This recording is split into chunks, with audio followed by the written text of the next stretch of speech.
तो लोगों का एक ट्रस्ट बनता है कि भाई ये कोचिंग फेडरेशन ऑफ इंडिया हम लोगों ने मिलकर जो खोली है तो ये मनी अर्निंग गेम नहीं है। उसके लिए हमारे अपने कोचिंग सेंटर चल रहे हैं और इंडिया में वी आर वर्किंग।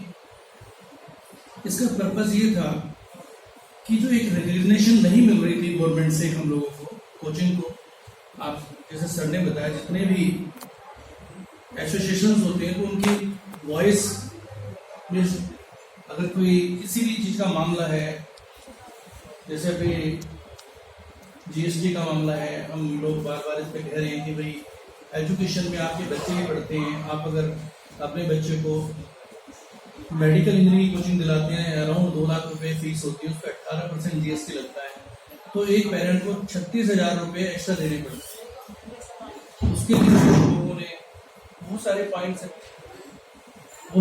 ऐसे थे जिन पे उन्हें काम करना था, लेकिन सडनली बीच में जो ये पॉइंट आया आलोक दीक्षित जी वाला, इसलिए लोगों का जो ट्रस्ट हम पे बना रहे, इस वजह से हम लोगों ने इसे उनको एक एक्सपोज वर्ड को एक्सपोज करने की सोची और उसमें हम लोग कामयाब भी हुए। तो मैं आपको यही कहना चाहूँगा कि जो ये डमी इन्होंने बनाई है और जिस पे किया है, तो ये पब्लिकली लोगों में फैले कि हम लोग रियली जो फेडरेशन ऑफ इंडिया है उसके नाम पे कोई फेडरेशन ऑफ इंडिया के नाम पे कोई धब्बा ना लगा और ना ही हम लगाने देंगे। और इसके बहुत सारे इश्यूज भी ऐसे हैं, इसमें कुछ स्टेट लेवल की कोचिंग इंस्टीट्यूशंस हैं, कोचिंग एसोसिएशन हैं, उनको भी हम मर्ज कर रहे हैं। जैसे हमने गुजरात वाली में किया है, अब हम J&K में भी एक है, और जितने भी स्टेट के छोटे कोचिंग एसोसिएशन बने हुए वो कोचिंग फेडरेशन ऑफ इंडिया में मर्ज होके हम एक नेशनल वॉइस बनने की तैयारी कर रहे हैं, जिससे कि जितने भी इश्यूज हैं वो फैकल्टीज के इश्यूज हैं या स्टूडेंट के इश्यूज हैं। जैसे सर ने आशीष जी ने कहा कि जब सपोज करो एक नेशनल लेवल पे रैंक 1 आता है तो कुछ कोचिंग इंस्टीट्यूशन उसे भाई वो एक्स ने भी पढ़ाया है, वाई ने पढ़ाया, तो इंटरनल इश्यूज को भी हम रिजोल्व कर पाए। सपोज आजकल आपने पढ़ा होगा कि IITians डॉक्टर्स इसमें आ रहे हैं शिक्षण फील्ड में। सपोज एक फैकल्टीज है, एक्स फैकल्टी वाई इंस्टीट्यूट में चली गई, वहां से उसको पैकेज मिला, उसे जेड में चली गई, तो उसमें बहुत सारे हमारे एजेंडाज हैं कि हम उस पर काम करें। और वो काम तब होगा जब एसोसिएशन स्ट्रॉन्ग होगी, और एसोसिएशन स्ट्रॉन्ग तब होगी उसमें कोई डमी बंदा उसके नाम को यूज ना करे। बस आप लोगों से रिक्वेस्ट है कि इसको ये पब्लिकली इतना हो कि वो एक्सपोज हो, और लीगली तो हमारी टीम हम काम कर ही रहे हैं। Thanks a lot. देश में कितने कोचिंग इंस्टीट्यूशन? 1000 से ऊपर है। तो गली गली में खुले हुए लाखों में, टोटल इंस्टीट्यूट्स और लाखों में है, बट हम लोग जो इनिशियल स्टेजेस पे आपके पास केवल फेडरेशन से है ना, वैसे तो इंडस्ट्री है कितने की? बहुत सारे इंस्टीट्यूशंस हैं, क्योंकि इसमें ग्रास रूट लेवल में काम करना पड़ता है, हर स्टेट में काम करना पड़ता है, और इनिशियल प्रोसेस रजिस्ट्रेशन का ही सरकार के साइड, बिकॉज कोविड बहुत सारे एक्टिविटीज सरकार के भी बंद है, इंक्लूडिंग कोर्ट्स नॉट वर्किंग। उन्होंने जीएसटी वाला मामला बताया कि आप लोग भी इस मुद्दे को उठाएंगे सरकार? हाँ नहीं बिल्कुल, हाँ बिल्कुल। Brother 2 years back Nirmala Sitharaman madam के पास हमारे एक डेलीगेशन गई हुई थी, उन्होंने एक ही कहा कि आप हर स्टेट को अप्रोच करें, क्योंकि ये जीएसटी जो है सिर्फ सेंट्रल नहीं कंट्रोल करता, इसमें हर स्टेट का रिप्रेजेंटेशन होता है, वो स्टेट्स से हमारे पास लाए। तो ये भी एक बहुत बड़ा काम है जो हमें करना है कि 18% से भी नॉमिनल 5% हो जाए, 7% हो जाए, ताकि मतलब जैसे जब एक होटल के लिए 5% में हो सकता है, तो मुझे नहीं लगता कि एजुकेशन बहुत ही एक ऐसी चीज है कि मतलब उसमें 18% बहुत ज्यादा। यानी ये सब मुद्दे तो दूसरे इसमें हम लोग प्लेटफॉर्म में अपने को स्टेबलाइज करें, क्योंकि हमने जो देखा है कि मतलब सब जगह पे कोई मिसयूज ना करे, because the very purpose of Coaching Federation of India is to bring, channelize all these forces, get to the main cause. Student, who is the most important person here? That's why we all exist. Student के साथ कोई गलत नहीं होना चाहिए, उसकी पढ़ाई में कोई कमी नहीं होनी चाहिए, उसके सर्विसेज में कोई डिफिशिएंसी नहीं होनी चाहिए, और कोई उस चीज का रैंक्स वगैरह मिसयूज ना करे। इंस्टीट्यूशंस में भी कोई एक ही रैंक को 4 लोग यूज करते हैं, उन चीजों को भी हम ऐसे एथिकल वे में काम करें। सर क्या इसको इमेज बिल्डिंग एक्सरसाइज माना जाए कोचिंग में, क्योंकि जो जनरल परसेप्शन है It has to be. It has to be. Image building is very essential because there are, out of every 10%, you will always find one wrong person in any random sample. So any industry will have wrong and right people. For example, there is a thing which we are facing ourselves. This person who is a chemistry teacher himself, and if he does something like this, which is again a crime. People are not afraid of law. That's what is the problem. People should know. Normally, people avoid taking actions. So we decided, no, this has to be stopped. कोई अगर कोई चीज continue होते जा रहा है और उससे बहुत सारे ये फ्रेटर्निटी सफर करेंगे। इमेज बिल्डिंग तो बहुत जरूरी है। ऑर्गेनाइजेशन के ये हमारी दायित्व है। हम लोग खुद इंस्टीट्यूट चला चुके हैं, स्टैंडर्ड्स मेंटेन कर चुके हैं। हमने हमेशा ये चीज माना है कि student is supreme. We all exist because of students. Student नहीं तो हमारा क्या काम है? और बहुत सारे आपके जो एजुकेटेड लॉट है, they cannot be absorbed into the mainstream of education like schools, colleges, universities. Only very few percentage people get their jobs. A lot of people who are educated and they are not able to be absorbed in industry are also given job opportunities in the coaching industry. So coaching evolved because of deficiency of jobs and the need for the child to learn something more, which he was not getting in the school because school is restricted by its curriculum. They cannot go beyond that because they have limited time and उसके अंदर तो course सब together. You can't blame them also. So that's a coaching not only in India, it's there in US, it's there in Japan, it's there in Korea. It's a big industry because people don't get all the facilities. Now, unfortunately, in the last 50 years, we have not got united due to whatever reason it is. And if I have to thank COVID only for this.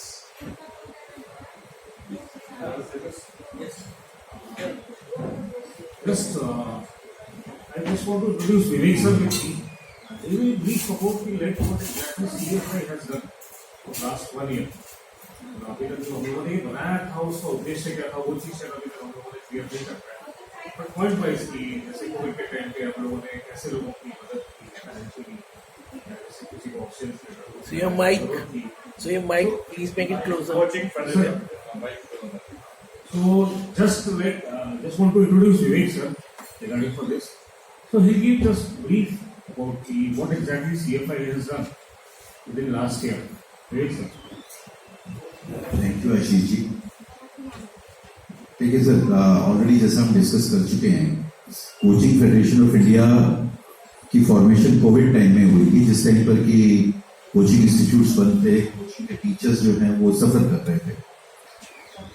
तो उस time पर हमारा जो intention था वो ये था कि कोचिंग इंस्टीट्यूट्स जिनको प्रॉब्लम्स आ रही हैं कि लैंडलॉर्ड रेंट मांग रहा है और कोचिंग इंस्टीट्यूट्स रेंट पे करने की पोजीशन में नहीं है, टीचर्स हैं वो सफर कर रहे हैं बिकॉज उनको सैलरीज नहीं मिल रही हैं, या इवन जो इंडिविजुअल लेवल पे पढ़ा रहे हैं तो उनको भी जो उनकी इनकम बंद हो गई है। तो पर्पस था कि हम मिलके एक सपोर्ट सिस्टम बनाने की कोशिश करें जिससे सबको फायदा हो। फिर कोविड टाइम्स में जैसे काफी टीचर्स जो हैं, जब सेकेंड वेव आई थी उसमें काफी टीचर्स की डेथ हुई, मतलब those who were hardly in the age of 35, 37 and this happened all across the country, चाहे वो कोटा हो, चाहे हैदराबाद हो, चाहे दिल्ली हो। तो उसमें जो है हमने एज ए टीम जो है एक कोशिश की जहां पर भी किसी को बेड अरेंज हो पाए, ऑक्सीजन अरेंज हो पाए। वैसे तो ये कोशिश उस टाइम पर सभी लोगों ने एज ए ह्यूमैनिटेरियन ग्राउंड्स पर सबने कोशिश की थी, बट हमने एक CFI के लेवल पे जो है अपनी तरफ से कोशिश की थी कि सबको एक सपोर्ट सिस्टम मिल पाए, क्योंकि उस टाइम पर क्या होता था, ऑक्सीजन नहीं मिल रही है, कहाँ से मिलेगी, सबसे बड़ा चैलेंज यही था। किसी भी कॉस्ट पे मिल जाए, आदमी तो उस टाइम पर ये कहता था मेरे को ऑक्सीजन दिलवा तो किसी भी कॉस्ट पे मिल जाए। तो उसमें हमारा एफर्ट ये था कि जहां भी पॉसिबल हो पाए फ्री ऑफ कॉस्ट मिल जाए, टाइमली मिल जाए, ताकि एक लाइफ सेव हो सके। बेड मिलना उस टाइम पर बहुत बड़ा चैलेंज था, तो उसमें सबका जो भी अपने अपने कॉन्टैक्ट्स थे, आशीष जी हैं, गुप्ता जी हैं, नारायण सर हैं, या इवन हमारे मिश्रा जी हैं रांची में, तो सबने केसी सर हैं हमारे हैदराबाद से, सबने एक एफर्ट किया कि लोगों को, हमारी जो मेंबर्स हैं या मेंबर्स नहीं भी हैं, जहां भी पॉसिबल हो पाए सपोर्ट दे पाए। फिर जैसा हमारे भागलपुर में एक टीचर थे, उन्होंने सुसाइड कर लिया था, क्योंकि उनके पास कुछ बैंक का, HDFC बैंक का नाम नहीं लूंगा मैं, बैंक की तरफ से कुछ नोटिस आ गया था, उन्होंने कुछ लोन रीपेमेंट में थोड़ा सा 2-4 दिन का डिले था। तो फिर उसमें हमारे केसी सर हैं जो हैदराबाद से, आशीष जी हैं, ये सब लोग भागलपुर गए ड्यूरिंग दी कोविड टाइम्स, और वहां जाकर फैमिली के साथ एक इमोशनल सपोर्ट दिया, प्लस एक फाइनेंशियल सपोर्ट भी दिया।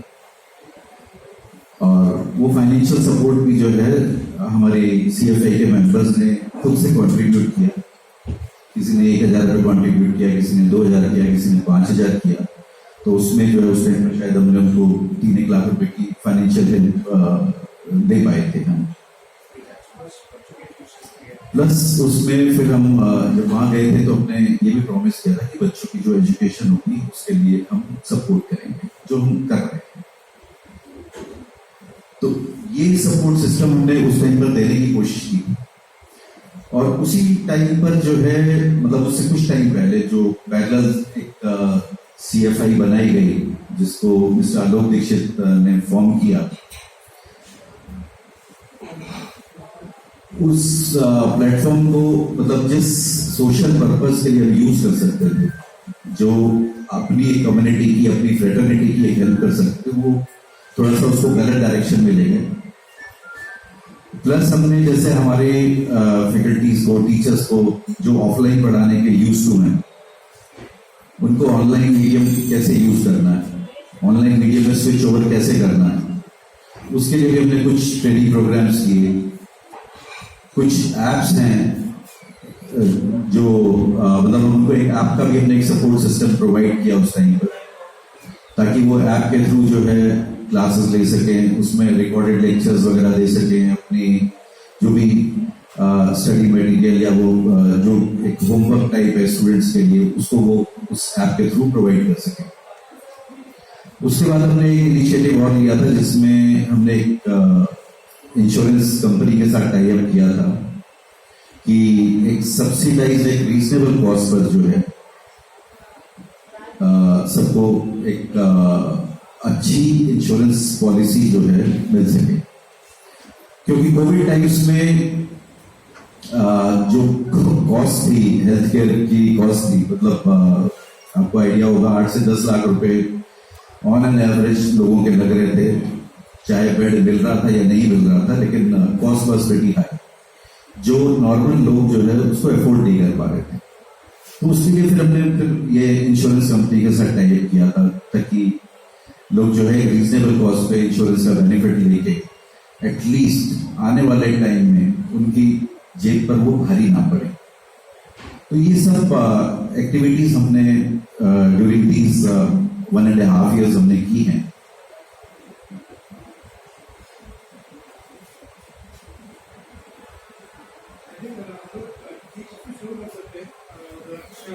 सवाल वो किसी मेंबर्स के स्पेशल सवाल मेरा एक सवाल है आशीष जी कि जैसे आपने भी कहा कि आपने फेडरेशन से जुड़े लोगों के लिए किया, उस दौरान बहुत सारी ये बातें आई यहाँ जुड़ी में कि जिन्होंने फीस नहीं दिया पेरेंट्स ने, ऑनलाइन उनकी पढ़ाई बंद कर दी। तो ऐसे बच्चों के लिए आप लोगों ने क्या किया जो पढ़ रहे हैं, पहले से पढ़ रहे थे, आपसे ऑफलाइन पढ़ रहे थे, और जब आप ऑनलाइन हुआ बहुत सारे लोगों की जॉब गई, तो उन्होंने जब पैसा नहीं है तो बच्चों की पढ़ाई उन्होंने रोक दी। तो वैसे कोचिंग वालों के लिए क्या पेरेंट्स के लिए भी आप लोग कुछ कर रहे हैं कि केवल अरे इसके लिए तो अभी डेट फॉलो में कोई बात नहीं हुई जैसा आप लोगों ने करते हैं?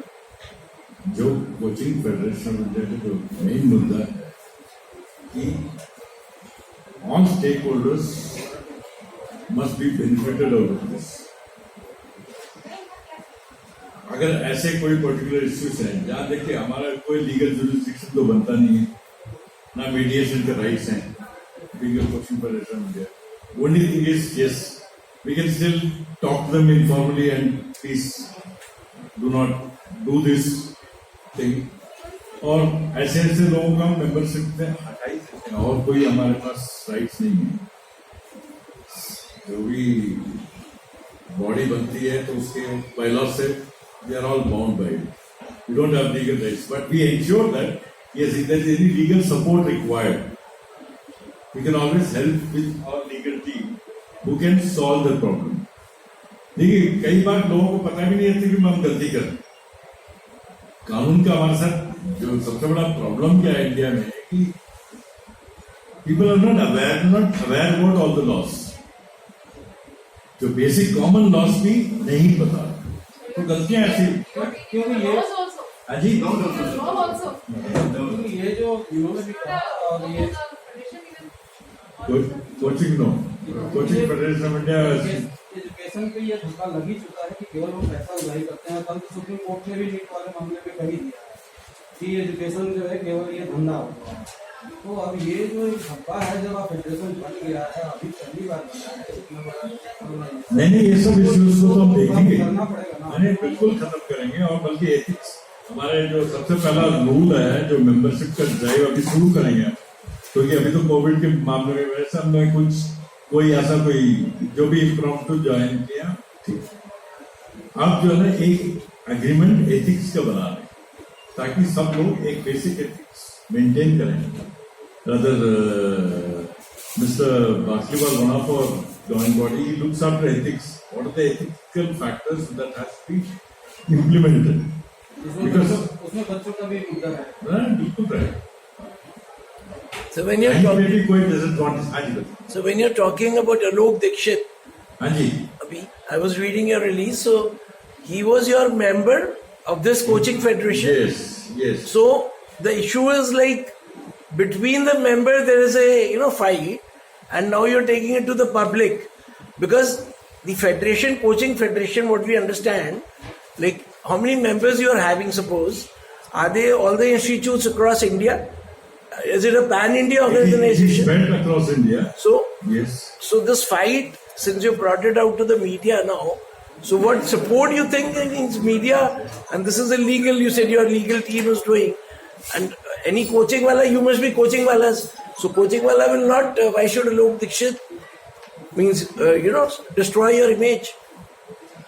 What has he done? Has he done some financial, आपके accounts frozen हो गए क्या? अगस्त को पढ़ेंगे, बाकी लीगली बता भी देंगे हाँ, क्या please क्या we like to know, means what is the, how much he has damaged the institution?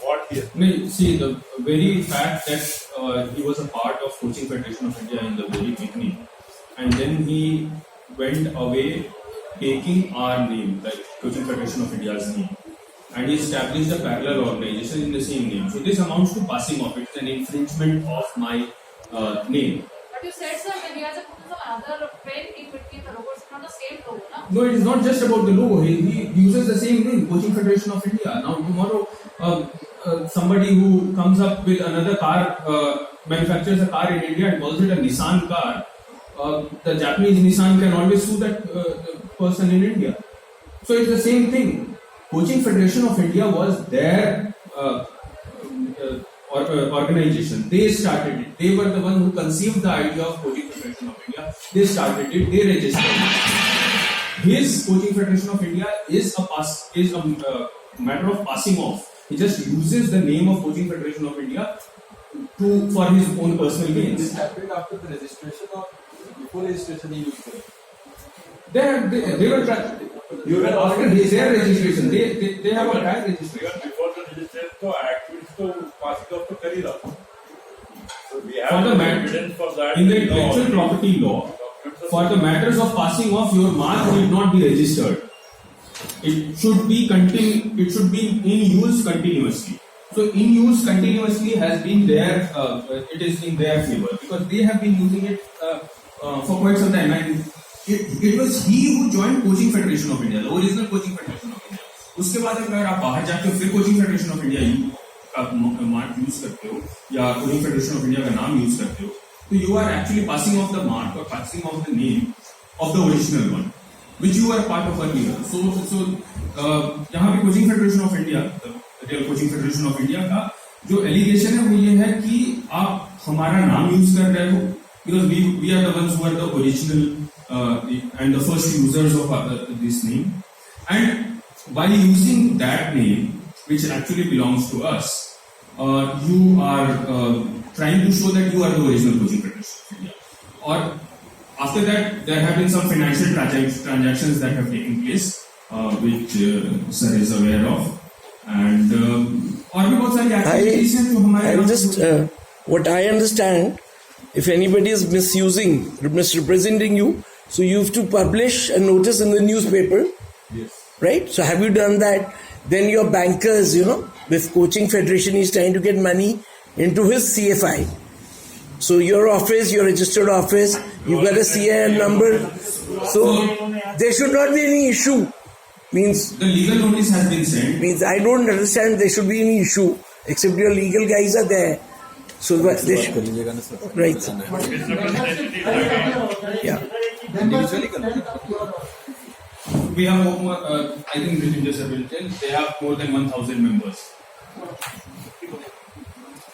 So, sir, Now, see, when we talk about membership, see, there are three categories as we divided. One is like institution member, एक institute होता है बड़ा, जिसके employees होते हैं, जैसे LL for example. तो LL के जो हमारे डायरेक्टर हैं, ब्रजेश महेश्वरी जी, वो हमारे एडवाइजरी इसी फेडरेशन, जैसे प्रवीण त्यागी जी हैं जो ओनर हैं IIT केस, वो हमारे मेंबर हैं. मेंबर मीन्स वो हमारे ऑडिट एडवाइजर हैं. तो डेफिनेटली जब वो ओनर हमारे मेंबर हो जाते हैं तो उनके जो एम्प्लॉइज हैं वो भी बन जाते हैं ऑटोमेटिकली. जब पूरा इंस्टीट्यूट बन जाता है वो भी बन जाता है. इंडिविजुअल मैं उसी पॉइंट कर रहा हूँ. एक होता है जो आपके बड़े इंस्टीट्यूट का, एक होते हैं जो मिड साइज के तीन फैकल्टी मिलकर इंस्टीट्यूट चलाते हैं, फिजिक्स केमिस्ट्री मैथ्स, ठीक है, वो भी होते हैं, वो भी हमारे मेंबर हैं. एक होता है जो आपके लोकल लेवल पे कोचिंग इंस्टीट्यूट होती है जो सिंगल फिजिक्स पढ़ा रहा है, जो केमिस्ट्री पढ़ा रहा है. तो ये बात हो गई हमारी IIT की, ठीक है. तो कोचिंग फेडरेशन ऑफ इंडिया यहाँ तक नहीं है. हमारे लिए हर वो टीचर, हर वो काउंसलर, हर वो मार्केटिंग वाला जो एजुकेशन से जुड़ा है, he is a part of coaching federation of India.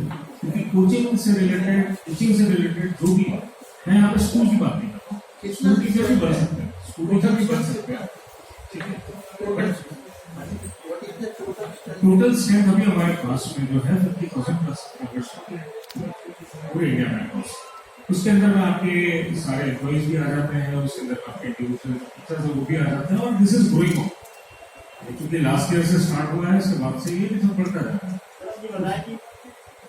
Education तो महंगी तो हो चुकी है, अब आप एजुकेशन के साथ एक्टिविटीज बन गए हैं, सोसाइटी आपने करा दी है फेडरेशन के नाम पे. आप ये बताइए फीस का जो क्राइटेरिया है उसके ऊपर आपका क्या पैरामीटर रहेगा कि कोचिंग इंस्टीट्यूट के अलग अलग फीस अलग अलग, कहीं बहुत ज़्यादा होती है, कहीं कम होती है, कहीं कितनी ज़्यादा होती है पता नहीं लगता. हाई स्टैंडर्ड लेवल पे उनकी फीस ज़्यादा होती है. क्या फीस के लेवल पर भी आपको बात करेंगे कि पैरामीटर बराबर का है? उसके लिए हमारी बॉडी है वो उसको कंट्रोल करती है वो सारी चीजें, बट वो बहुत जल्दी है ये आंसर देना, क्योंकि क्या होता है बहुत सारे फैक्टर्स होते हैं उसमें.